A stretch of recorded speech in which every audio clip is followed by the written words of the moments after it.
let's talk about all things Bridgerton season 4. But before we get into it, if you're new here, my name is Melody. I am the Watchaholic, and on this channel, I'm covering everything in the romance genre with a sprinkle of the musical theater because I am a musical theater girly. But guys, let's chat about it. Let's get into what is to be another hopefully amazing season of Bridgerton season 4. We're going to talk today about, what my fears are, what I'm excited about, what I kind of felt at the end of season 3, and all the little things in between. Okay, so how I felt about Bridgerton season 3. Guys, at the end of it all, I did enjoy season 3. Did I enjoy it more than season 2? No, because I am a Canthony stan, and I will be. I don't think anything will ever top that. Who knows? I mean, we're always open. But as of this moment in time, Canthony, Bridgerton season 2 has my whole heart forever. But I did enjoy season 3. I think I enjoyed part 1 a little bit more because I really liked finally seeing Coughlan realize that he loved Penelope and that he was stupid enough to not notice her, and finally see him give into it. And of course, I mean, it gave us one of the best scenes, I will say, in Bridgerton history, well, really, romance genre history, with that give me everything carriage scene that lives rent-free, I'm pretty sure, in your mind and in mine. Guys, comment down below, how many times did you watch that carriage scene? Be honest, because I will be completely honest, that whole time period for a whole month, I think I woke up, went on my computer, and just watched that, 15-minute scene maybe? I watched it every morning for like weeks. It became part of like a part of me where I thought I was worried. I'm like, is something wrong with me? Again. A fucking again. Like, why am I waking up excited to go and watch some man and woman in a carriage fondle each other? Like, why is this exciting for me to watch? But it was, and I thank you, Bridgerton. I thank you. And of course, Nicola and Luke really, really sold it. Like, legit sold it. So I was very, very happy. Of course, I did, the one gripe I had, and it's the main gripe. I mean, even season 2 had it, right? Where you have these 8 episodes where it's like, it's not till the last episode that everything's resolved. Everyone forgives each other. Everyone sees the light of day, and there's a happy ending all in one, 50-ish minute episode, right? And that is something that Bridgerton really suffers from. So I hope, season 4 will be a little bit better in that.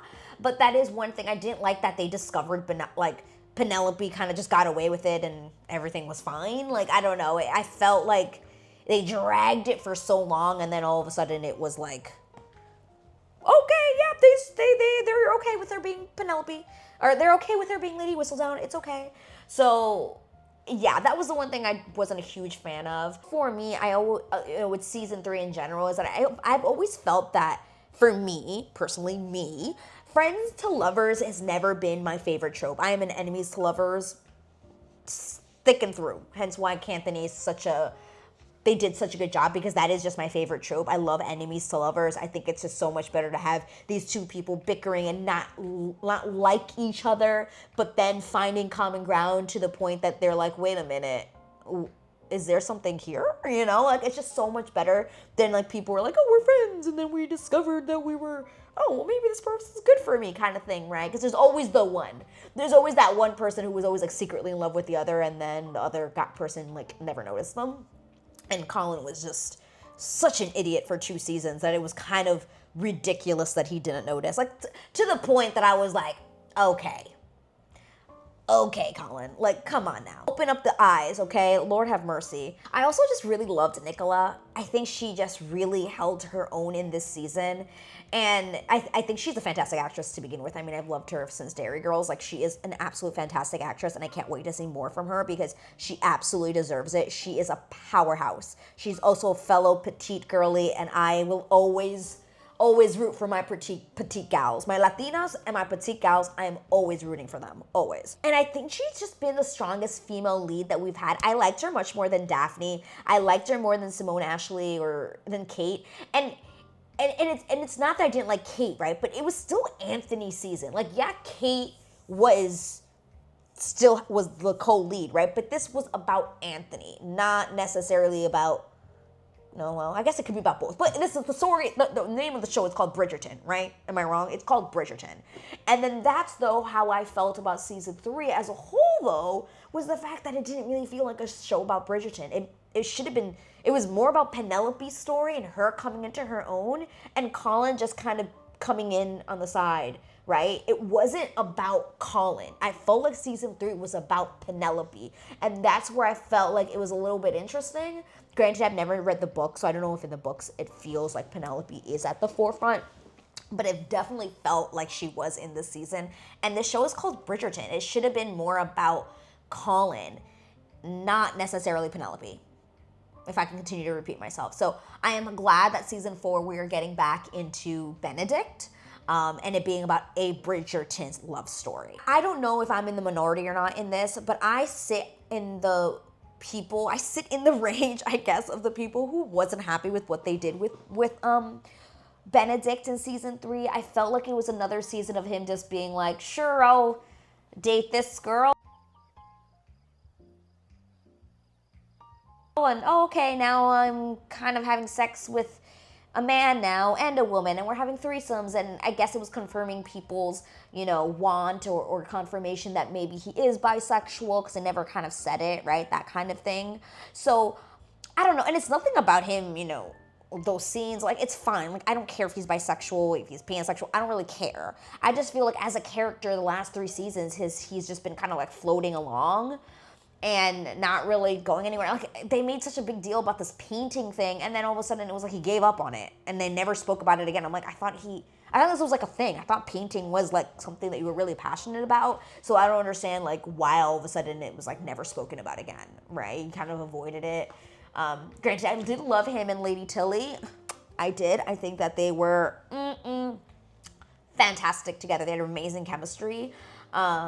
But yeah, at the end of it, it just felt weird because he was just like, yeah, like, I'm still not ready to settle down, and I kind of want to explore more of my options. And then it's okay, and then we get to season 4, like, all of a sudden he doesn't want to explore his options? Like, I don't know. It felt kind of, he was like, I feel free. And to me, I'm like, okay, if he feels free, then he's never going to settle down. So then I'm like, okay, what happens in season 4? That really makes him settle down then. What happens, Okay, so let's now dive into season 4. Let's get into it. So the first thing we're going to do here is we are going to look at all of our pictures for season 4 that they released at the special event that they had on Valentine's Day, which, by the way, thank you for serving some crumbs. I thank you. I mean, that's all we got, but I'm okay with it, I guess, for now. I actually hadn't had a chance to really take a look, like an actual look at these, so we're going to do it together. So first picture we've got here is, we've got Luke looking into the abyss here, aka Luke Thompson, aka Benedict Bridgerton. It looks like, first of all, the costumes look like they're going to be amazing, but it looks like Benedict is noticing someone in this photo. To me, I feel like maybe this is when the Sophie maybe comes in, or Sophie's family, and everyone's like, who are these people? We've never seen them before. Because, guys, if you don't already know this, I've never read any of the Bridgerton books, so I always go into these seasons very, very blind. So, yeah, I don't know what it could possibly be. I'm just going off of my feeling and kind of what I think is happening.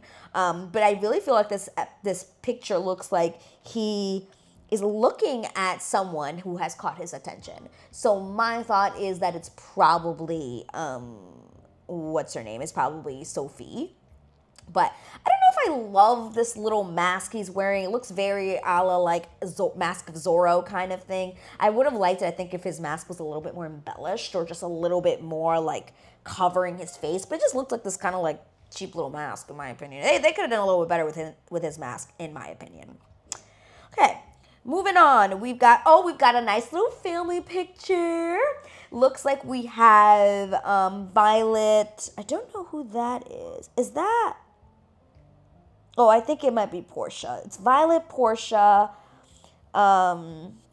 what's her name? Hyacinth, Colin, and Penelope, and their baby, which we don't know their name yet, but the baby looks just like freaking Nicola with the hair. He looks just like Penelope with the red hair. So, hilarious.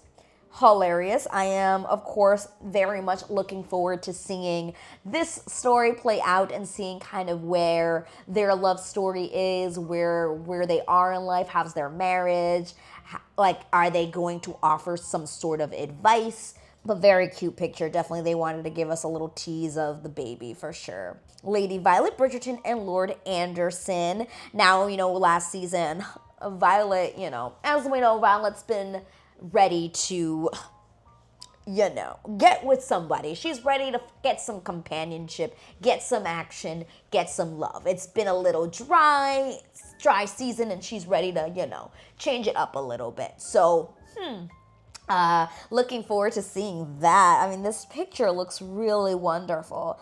I love Violet's wearing those lavender colors. She looks absolutely breathtaking. Absolutely breathtaking. And of course, Lord Anderson is always good to look at. So no changes there. But it should be interesting. I wonder where Violet goes this season, right? Okay, and then of course next we've got Queen Charlotte, of course, looking. Don't know if I'm in love with this wig, to be honest. I've seen better. Not one of my favorite wigs. A picture of the three, which is basically a la Cinderella, right? We've got we've got the wicked stepmother and the two wicked stepsisters here, which is Rosamund, Lady Gao, and Posy Lee Lin. Interesting. I do love seeing the different cultures that we've been able to see. And that is one thing I can't unsee about this show, and something that I can't disregard, is how every season we're just covering so many different kinds of characters and people from different backgrounds, and I absolutely live for that. So I'm so excited we're getting to see some Asian ladies up in here. And not South Asian, just, we've got some Asian ladies. I'm very excited for that. But this picture looks like they're all at the ball and everyone is kind of, doesn't look like, I'm not sure if they're being noticed at this picture, so it looks like they're just looking out, really. I love the outfits. More of the outfit of the girl with the green. I love her mask. Love the mask in this one. Wicked stepmother in black. How are we not surprised by that? Which, guys, what a turn of events to know that it has been so long. And obviously everyone has grown up, right? But to think that this is Cho from freaking Harry Potter, and now she's playing a wicked stepmother. Wild. I just watched Harry Potter. I've been watching Harry Potter just the other week, and I'm just like, wild. And it makes sense, right? Daniel Radcliffe, like, we've all grown up, right? Harry Potter was a long time ago now, but it almost feels like it wasn't. So seeing, like, the actress who played Cho be, like, a mom is weird. Like, I'm like, this is so odd, but time goes by. It is what it is, right? Oh, and then we've got, looks like, another picture of them. I think that's another picture of them, right? Yeah, looks like they're in the house. This looks like it might be before or after the ball, for sure. What's happening? I do not know. Very intrigued.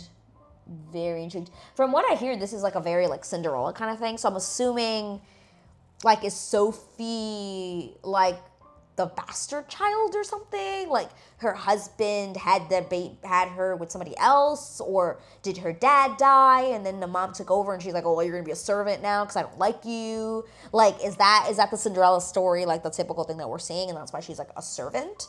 I don't know. I'm intrigued though. I'm very, very intrigued by these pictures here. Yeah, I wonder if it's before or after. I don't know. I'm excited though. Okay, let's move on. Okay, then we've got the footman John, we've got Celia, and we got Mrs. Wilson all kind of in this picture together, which, yeah, I have heard that a lot of these characters that used to have kind of like one-liners, like here or there, like, we're actually getting to explore their stories, and like they actually have full-on like lines, like storylines, right? Because I think footman John, like, we've seen him over the last couple of seasons, and he's always kind of been like an extra with some lines, right? But he's there. You know, he was there when Eloise was going to the back area, right? And he was always like kind of helping her with the notes from what's his name, Cutie from season 2 that I am blanking on his name now, who I was sad it didn't work out, but you know, it is what it is. You know, he was kind of there like giving the letters and kind of being like, hey, like this person like sent you something, you know. You know, kind of Cleo, no, not Cleo. Theo, there it is. It was like something EO, Theo, yeah. So I'm excited to see more of Footman John. Let me know. Are you interested in seeing a little bit more of Footman John? Because I am. I sure am. Yeah. Okay. So see, there's even more pictures here of all of them together. It's a whole bunch of people we don't know. I'm also interested to see like why are they all in like a house together? Because I'm assuming they're all servants and maids of like other different people, so they wouldn't live in the same household, right? So interesting that they're all at a table together. I wonder if they're discussing like, oh my god, did you hear that there's like some girl who went to the ball but she's actually a servant? Do you know who it is, right? And then like Sophie's there and she's like, oh yeah, like I had no idea. And like, I don't know, maybe, I don't know, but they're different. They're having a conversation about something, I don't know, but they are. We've got Lady Featherington and Mrs. Varley, who I didn't know. I don't know if you guys know this, but the actress who plays Mrs. Varley is married to Andy Serkis. I had no idea until I started seeing them walking the red carpet together. I'm like, these two English blokes. Well, he's technically a bloke, but you know what I mean. These two English people, freaking fantastic actors, taking the road apart, living. I love it. I love to see like when you don't know that because they don't have like their stage names are not like their significant other's last names. You just don't know until they're on the carpet together. You're like, oh, they're both actors and they're married, and you have like no idea. I had no idea that they were married, but I live because I love me some Andy Serkis, fantastic actor. But yeah, and so it looks like she is trying on. Looks like Lady Featherington is trying on new clothes. Why is she trying on new clothes? Like maybe she just feels like she's shopping and she's like, I don't know what to do other than shop. Like my kids are out of the house. I don't know. But anyway, okay, moving on. Oh, this is a good one. We've got obviously Sophie and Benedict the night of the ball, and they're probably dancing here. He's kissing her hand. He is into her. He is very much like, who is that kind of situation. Again, I'm not a fan of that mask that he's wearing, but looks very risque. He's kissing her hand. Benedict, are you kissing someone's hand in public? What are you doing? Sir. I mean, you can do that. That wasn't frowned upon, but looks great. Looks really, really good. And the background with the lighting. Oh, the lighting. Ooh, I live for the lighting. I really, really do. Oh my God. And then you've got that lamppost with the flowers falling out behind it. Chef's kiss with the lighting. Ooh, okay. This picture has been circulating, and it is one that I have used in my, things. It's her mask, which, thank Lord have mercy, they gave her an actual mask. Like a mask that is from forehead to nose. Because in that way, it makes it so much harder for him to know who she is. Because if it was just like this little like dainty thing like he's wearing, he'd be able to tell who it was. Kind of like Cinderella's story, and everyone's always peeved that they're like, really? Austin Ames? Really, Austin? You couldn't tell that this is freaking Sam? What in the actual hell? Like, how did you not realize that? Blows my mind still to this day. Still love the Cinderella story, but still, right? So with this, it looks very much so like a really good mask that you can only just see her eyes, but oh, she looks absolutely gorge. Gorge. And I think that's the last photo we have. Yeah, that's it. So obviously I think these pictures that they showed us, I think are mostly episode 1 pictures. That's from what I'm getting from this, like they probably filmed like the first like 3 or 4 episodes at this point. but they've only released, I think everything that they showed us is from episode 1. Like the baby, like that's clearly like them going to the house and being like, hey, we're here, and then let's catch up with Penelope and this family, blah blah blah. Then you've got probably like Violet that afternoon is like, I'm getting ready for my ball, and she meets Marcus, and then they're all chatting away. Then obviously you have the pictures of the wicked stepmom with the stepsisters. Clearly there's that picture that's probably before they go to the ball where they're like, you have to stay home, and then obviously, we have pictures of Sophie at the ball. Then you have the pictures of the footmen. Because it probably all happens in one episode, right? Where it's kind of like, you probably are hearing the footmen and everyone talking to each other about life and what's going on or whatever. And then their stories start to show up a little bit more and more and more. That's what I'm gathering from these pictures, is that these are all from the first maximum 2 episodes. Like, they didn't release anything there that's not from those first 2 episodes. And I think they really wanted us to see kind of like the ball and what they're gonna look like, the masquerade ball, because that's like the moment that they meet, right? But yeah, those were some good tidbits. Some good tidbits. Oh my God, I'm so Canadian now. There's so good tidbits up in here. Those are some good tidbits to show us. I'm definitely very intrigued for some more crumbs. Come on, Netflix, start dropping them crumbs. I'm ready. I'm freaking ready. Let's do it. Also, guys, I don't know if you've noticed, but I'm wearing a Pedro shirt that I got at Fan Expo this weekend. I don't know if you can see it really well. Hold on, let me back up a little bit. But guys, tell me this isn't the best find. Oh, I was so happy when I found it. I was happy. Oh my God, I saw this and I was like, I must have it. Like, I must have this in my closet because I love me some Pedro Pascal. Pedro, if you're watching, I know you're not, but if you're watching, I just want you to know that I love you. I love you so freaking much. But let's talk about what I am looking forward to this season. So obviously, number 1, I'm looking forward to the love declarations. The love declarations on Bridgerton slap. They slap every time. Season 1 to me is still the weakest, but seasons 2, 3, the Queen Charlotte side show killed it with the love declarations. So I am looking forward to this love declarations. I don't know if one of Benedict's love declarations is on the high marks for people who've read the books. Because, oh my God, every single time I think of freaking Anthony in that garden, and ooh, did you hear that? That was my stomach growling. Anytime I think of Anthony telling Kate that he loves her and that he's loved her since the day that he met her, because I cannot imagine my life without you. Oh!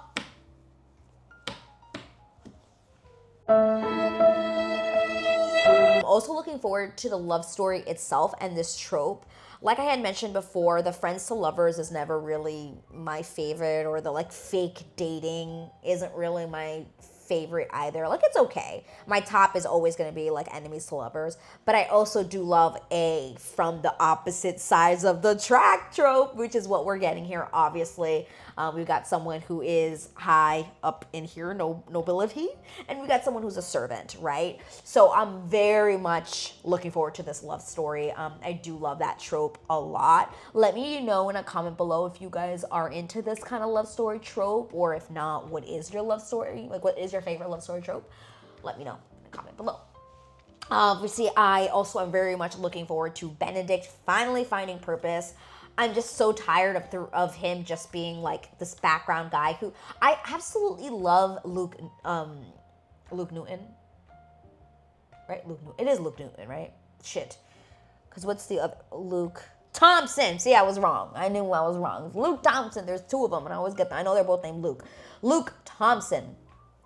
I'm very much looking forward to Luke Thompson to have his glow up, to have his moment, because I feel like these last 3 seasons, he's kind of just been like a background character that's kind of has like this stuff going on, but it's never like as interesting as, like, let's say, like, even Eloise. Like, I've always felt like Eloise still has a little bit more of a better, like, storyline or just better things happening with her. And I've always felt like Benedict has just been kind of like just shooed to the side. So I'm really looking forward for him to take the reins and be like the lead. Also looking forward to see like what they do with his look. Granted, Benedict has always looked really good. Like after season 1 where everybody got their haircuts and got rid of these crazy sideburns, like everyone started to look really good. And to me, like the glow up for Benedict, I don't know how they could do it. Like I could totally see Anthony's glow up was a legit thing because they were in season 2 where like we're getting rid of all this hair and these crazy mutton chops kind of thing.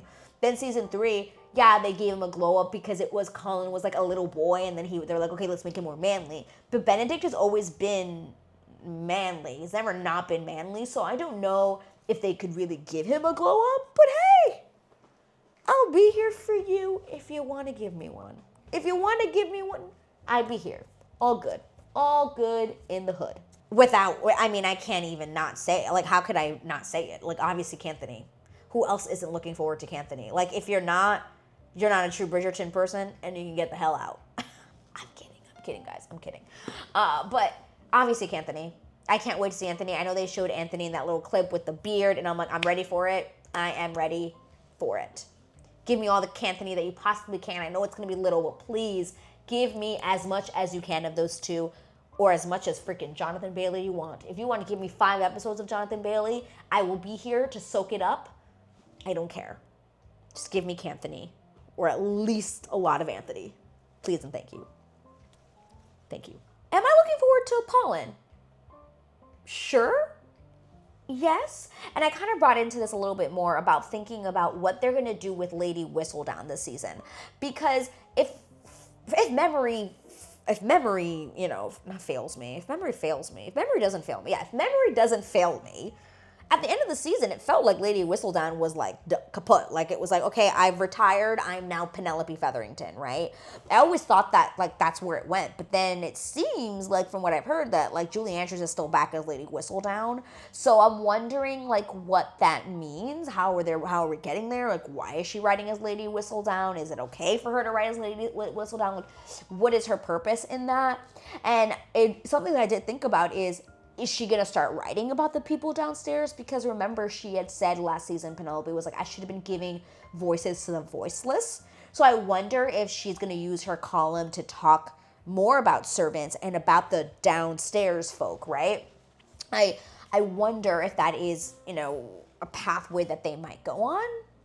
I don't know. I'd be happy, though, to see it. Songs. I am definitely looking forward to hearing some songs with some good some good covers of songs. Supposedly, we probably might get a Taylor Swift one. And you know what? I won't be mad at it because we do love a good Taylor Swift cameo in any way of life. So definitely some good dancing songs. I really hope that we get a really nice dance between Benedict and Sophie at some point. To me, anytime you have two people who haven't necessarily said what their feelings are towards each other yet, and they have a dance, there is so much being said in the eyes and the way that they're moving. I will never, ever forget Dancing on My Own or Wrecking Ball. Those numbers in season 2 with Canthony live rent-free in my mind. Rent-free. No one else matters. I came in like a wrecking ball. I never hit so hard in love. All I wanted was to break your heart. All you ever did was wreck me. Oh. Or I keep dancing on my own. And then you got the leg swish. Oh. The leg swish. Anytime I rethink of that scene, Dancing on My Own, when they're dancing together, when they hate each other. Oh, but there's like, they've definitely already had their moment, right? Oh. I wish that Pollen had a little bit more of that. They had some dances, but it was mostly like them kind of bickering throughout them. And then at the end, they had like happy ones. But the best dances is when there's tension. The tension dancing is always the best. And I will say, even when I saw Benedict dance with Lady Tilly last season, I had the feels in that. You felt the chemistry. They had that song. I forgot what song it was that was playing, but God, when she was dancing with him and the way he looked at her, oh, the tension in the room was precious. It was precious. Let me know, actually, that's a good conversation starter. Guys, let me know in a comment below what your favorite dance sequence of all the Bridgerton seasons has been.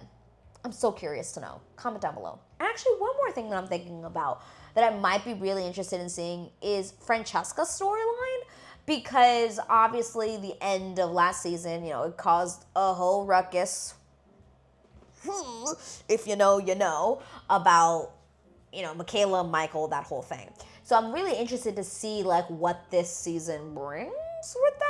Is she going to be, in it? I think they interviewed the actress, I forget her name, who plays Francesca, and they asked her, what's going on with her this season, and she kind of was very tight-lipped about it, and she's like, well, I'm in it. I'm filming. So, she was very, tight-lipped about it. So, clearly, there's probably a lot of her storyline to come. I don't know if she will be next, though. If she would be, season 5, or if she would be, season 6, which is crazy out loud that I'm saying that. Absolutely wild that I'm saying that. Because we still have to do Eloise. So, wow. Wild. But talking about things that I'm scared about this season, because, we all go into seasons of Bridgerton with a bit of a, ooh, please don't F it up. Oh, please don't do the same thing you did last year that really messed it up. And they still haven't figured that out. There's still some kinks I think they still need to really work on. But there are some things that I'm a bit worried about. So let's chat about that. Obviously, the main thing that... Let me get a little bit closer. The main thing that really worries me is the storylines. Because, y'all, there's so many storylines. Last season, it was so many storylines, and season 2 had them too, but God, season 3, I felt like it was never gonna end. I was just like, wait, this is another storyline I have to talk about? Wait, this is another storyline? Wait, what about Penelope and Colin? Why aren't we focusing on them? And I know that is a big, big thing that people are always talking about, because there's so many storylines, and there's only 8 episodes, and they continue to only give us 8 episodes. So, and this is my main complaint, guys. If you've seen any of my other videos, you know how much I hate them cramming a million storylines in 8 episodes. If you want all these storylines, give me 10. Give me 12. Do not give me 8 episodes. So I hope that this season they kind of pull it back a little bit with the storylines and try to focus more on our main couple. But yeah, you can give us a little bit of the other ones. Okay, what's going on with Violet? Because that's clearly a thorough thread here that we're working on. Obviously, give me something of what's going on with Francesca and Eloise. But once it becomes the main focus, you're throwing me off. You're throwing me off, and I just want to focus on freaking Sophie and Benedict. That's what I'm here. That's why I came for Bridgerton season 4. I came here to see Sophie and Benedict, not the Mondricks. I'm sorry, the Mondricks to this day, and it's nothing against the actors because they're fabulous. It's nothing against them. It's just I don't give a fuck about them in any of the seasons. He could have ended in season 1 being I got my bar. Great. Now I see you from time to time at the bar. But now they're they found out they have money. Oh, and now they're trying to figure out how to fit into society. But now the Mondricks, the actors, have been moved up to series regulars, which does worry me. Because if they're moving up, that means they have more screen time, which means it's more of the Mondrick storyline that I don't care. I don't care. Unless it's really, really serving our main couple, I do not care. I'm sorry. They haven't won me over enough to care. Sorry. Also, what I'm scared about is Queen Charlotte, the character. Because Queen Charlotte, all since season 1, it's naming her diamond, and then she was going after Lady Whistledown. That was her game. I need to find out who Lady Whistledown. Lady Whistledown is fucking with me. Oh my God, I need to figure out a diamond. Why isn't it working for me, right? Yeah. But now she knows who Lady Whistledown is. So, where is the fun in that? that was always a really great part of the show, where there was that like tense like race that she had to like find it, and you're like, oh my god, she's so close to finding it, or oh my god, she thinks it's Eloise, or oh my god, she's so close to getting her, right? Or what did she find out? Oh my god, she has a plan, right? There was so much more like about it, and now I feel like, okay, well, so what is her purpose now? Like, is she just naming diamonds every year? Like what is it? Like, I don't know. Like, is that going to be another thing where we're trying to name a diamond? Because now at this point, it's kind of like, who are they going to name the diamond, right? Is the queen going to name Sophie a diamond now, and then she has to find out that she's a servant? Can she be a diamond, right? Well, actually, now I'm thinking about it. Could that be a big thing? I don't know. Supposedly, what's it called? Supposedly, I think I read somewhere that Lady Danbury and Queen Charlotte, a lot more of their friendship is going to be shown, a lot more levels of their friendship is going to be shown in this season. So that part will be interesting. I wonder what that means. But overall, I'm a little bit scared as to what's going to happen to her character, because I really loved Queen Charlotte. I absolutely do. So I don't know what's going to happen with her, really. I fear Canthony's screen time. I do. I'm scared because we did hear that Simone actually has been moved down to not a series regular this season. I think Anthony or Jonathan Bailey think he's still a season regular. I don't know. Comment down below if you know the deal, but I'm pretty sure Simone actually has been moved down a peg, which worries me, because I mean, if you move her down a peg, but you keep Anthony the same he's always been, I'm assuming that means that Canthony together won't be in the season that long. I have heard that you will see their baby or babies. I'm assuming baby based on what we saw with. I'm assuming baby. So we are going to see their baby, so that's interesting. Is it going to show them like in India, and then he comes back and Kate stays in India? It could be that. Maybe they go to India together and it shows like kind of like what they've been doing in India, and then it's going to go to just now Anthony being at home. Maybe that's it. But I worry, because Canthony is something that we all want. And even when they do all this press and they mention Canthony, they mention Anthony and Kate, everyone is cheering. Everybody wants it. So I don't know how the writers are incorporating this, because they know they want to keep people happy. But if you do not serve me enough of Anthony and Kate, or at least Kate, I'm going to be pissed. Even though I know this is about Benedict and Sophie. I know. But you still have to give us our fix. And we all want it. We all want this fix. Abso-freaking-lutely. If I beg you one thing, do not split the season into two. Please don't. I feel like when they did that with season 3, it just backfired, because I felt like part 1 was so much stronger. And yes, it gives rewatchability. It gives people something to still watch over and over and over again. It gives you those views. It gives you the anticipation of wanting how the second part, to know how it ends. It gives them the ability to do this press tour that lasts almost like a year of these actors' lives. Like, clearly Nicola and Luke were exhausted by the end of this, and I'm happy that they've gotten their sleep now. But like, I am literally, oh my god, this light is so bright. Just give me the 8 episodes just all at once, so I can sit down in one viewing and just enjoy it for what it is, instead of having to compare part 1 to part 2. I just don't want to have to do that again. I really don't. I don't know, did the 2 parts bother you guys? Comment down below, because it really bothered me. So season 4 of Bridgerton, nonetheless, I'm very excited. Even with all these fears that I have, I am extremely excited for what's to come. Obviously, I'm still sad that we have to wait until next year to see this, but I will be there waiting with open arms to watch and cry and be excited and giddy. I'm very much looking forward to all of those things. Guys, let me know, what are you most excited about? What are you most scared about? Comment down below. And of course, if you haven't already checked out my last video where I did my little sneak peek reaction, you can check out that video right over here. But guys, I will see you next time. Don't forget to click that like button. It helps me out. Don't forget to subscribe so you don't miss out on these chats. And I'll see you guys next time. Bye.